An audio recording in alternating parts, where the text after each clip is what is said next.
पगार बढ़ाओ तो इतना पैसा में घर नहीं चलता, साला ईमान कैसे चलेगा? लाइफ अपन बनई बहुगे, पैसा खूबे कमाई बहुगे, तोरा से दूर चला जाई बहुगे, कबो न लौट के बहुगे।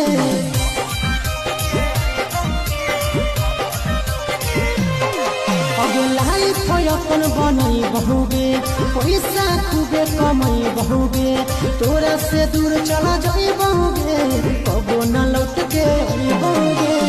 सागर बेदर्दी से बोले भी न तोड़ गे, अखिया में लोर गे, अब नहीं तो तोड़ गे, जहियो चोरी का मेले के लोर गे, अखिया में